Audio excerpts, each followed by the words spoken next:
जैसे कबीरदास जी ने कहा कि जब बकरी जिंदा होती है तो कहती है मैं, लेकिन मर जाने पर उसकी आंतों को निकाल कर उसकी जब पुट्ठी बनाते हैं और धुनके जब उसको लेके चलते हैं तो धुनके पर वो बोलती है तू ही तू ही तू ही। कितनी सुंदर बात बताई। एक जुलाहा थे लेकिन क्या बातें कर। तो उस परमात्मा के साम्राज्य में रममाण होने के लिए मनुष्य को कुछ करना नहीं पड़ता, सहज। कोई सी भी जो बात बहुत ही अपने जीवन के लिए बहुत जरूरी होती है उसके लिए प्रयत्न करने से बिगाड़ आ जाएगा।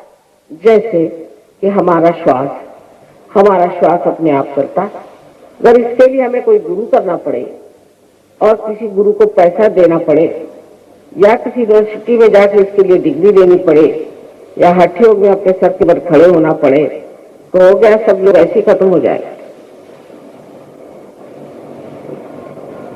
इसलिए चीज सहज समाधि लाओ।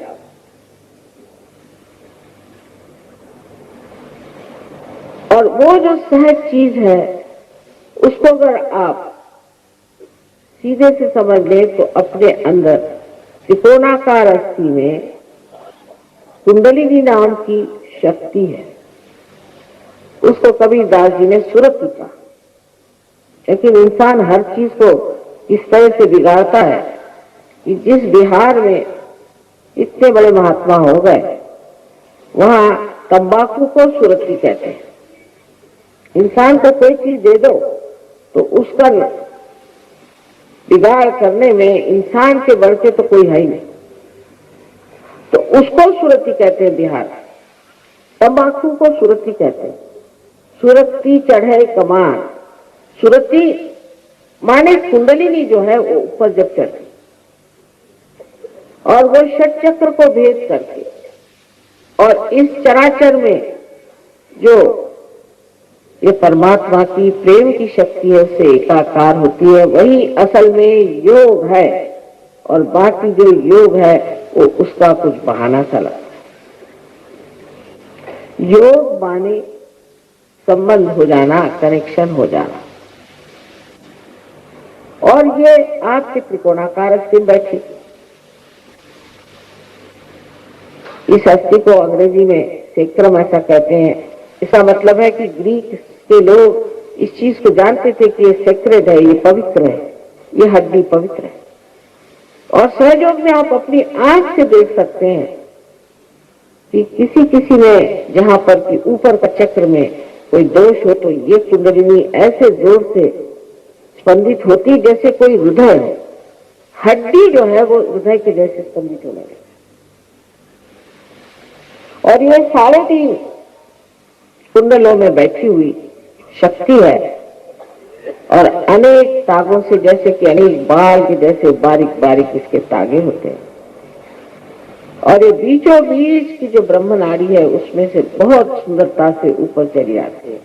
और जब ब्रह्मरंध्र छिप जाता है तो आप ही के मस्तिष्क में से, सर में से, यहाँ से तालू में से आपको आश्चर्य होगा, आप ही महसूस कर सकते कि ठंडी ठंडी हवा आ रही है।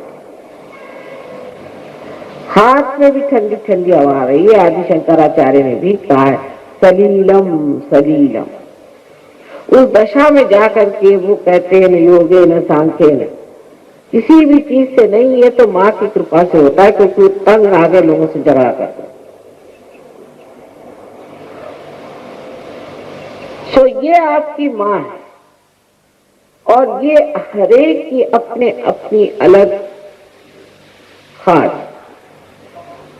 वैयक्तिक, हरेक की अपनी अपनी अलग ऐसी माँ है जो आपके बारे में सब जानती है। आपने कहाँ कहाँ खोज की, आप कहाँ कहाँ भटके, आप में क्या अच्छाइयां हैं क्या बुराइयां हैं, लेकिन माँ होने के कारण वो क्षमा कर देती है और आतुर है कि मेरे बच्चे को मैं उसका जन्म कैसे दे दूं।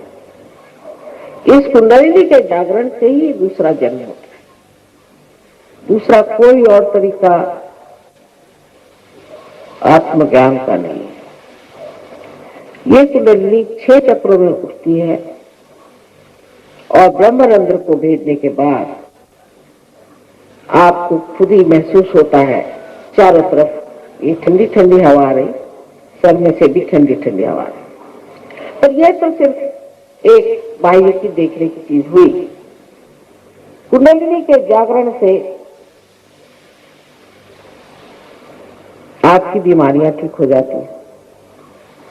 इसकी सिद्धता तो आपकी दिल्ली यूनिवर्सिटी में ही हो गई, क्योंकि दिल्ली यूनिवर्सिटी ने इसे मान्यता दी और यहाँ अभी 2 डॉक्टर ने MD प्राप्त किया।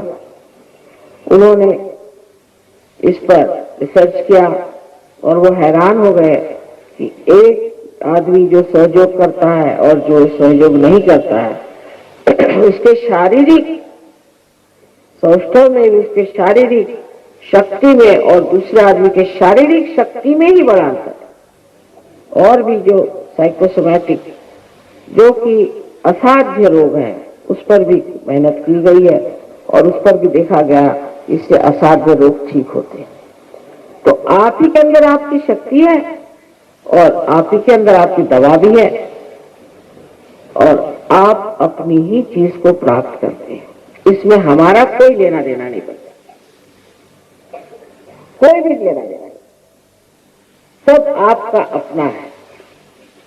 जब आप अपनी ज्योति को प्राप्त कर लेते हैं तो आप भी दूसरों को जागरूक कर सकते हैं और आप भी दूसरों को ठीक कर सकते हैं। आप भी उनकी बीमारियां ठीक कर सकते हैं, क्योंकि जैसे जागृति होती है बीमारियां ठीक हो जाती हैं। बहुत सारे असाध्य रोग सहयोग से ठीक हुए हैं इस 19 साल में हमने देखे। लेकिन अधिकतर बीमार लोगों का ऐसा हाल होता है कि जब तक ठीक हुए बस वहां भाग कर जाते हैं।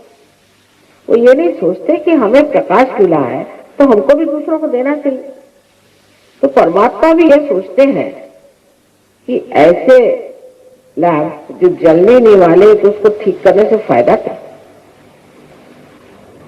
और दीप जला के कोई टेबल के नीचे नहीं रखता है, उसको ऊपर रखना चाहिए जिससे दुनिया को फायदा हो। दूसरी बात, जो मानसिक क्लेश, मानसिक तकलीफें जो हमें होती है, इस तरह से बहुत से लोग हैं उन्हें डिप्रेशन आ जाता है, साइकोलॉजिकल, कोई होते पागल हो जाते हैं और बहुत से लोग ऐसे होते हैं कि जो मेस्मराइज रहते हैं, इनको समझ नहीं रहता क्या करें क्या न करें, चीखते हैं, चिल्लाते हैं। ऐसे लोग भी सहयोग से बहुत से लोग ठीक हो गए। लेकिन सबसे तो कमाल हुई है कि सबसे कमाल तो हुई है कि जो लोग ड्रग लेते हैं,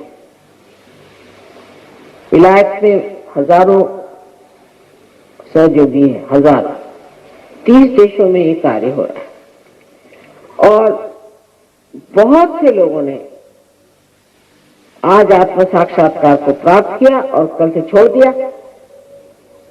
आपके दिल्ली शहर में भी बहुत से लोग जो शराब पीते थे, बहुत ज्यादा शराब के बगैर चैन नहीं।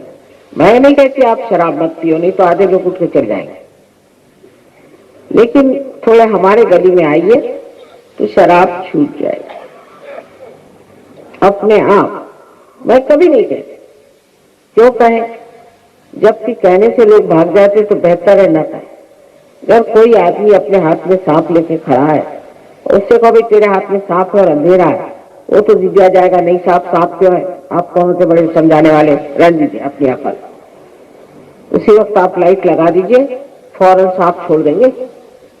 ऐसी चीज, क्योंकि मनुष्य स्वतंत्र हो जाता है असली माने में, उसको किसी भी प्रकार की चीज दबा नहीं सकती। कोई भी आदत उसके व्यक्तित्व को अपने मुट्ठी में नहीं ले सकती। सब्सक्राइब कीजिए कुंडलिनी जागरण को और प्रेस कीजिए बेल आइकन को, जिससे कि आपको मिल सके हमारी लेटेस्ट वीडियो सबसे पहले।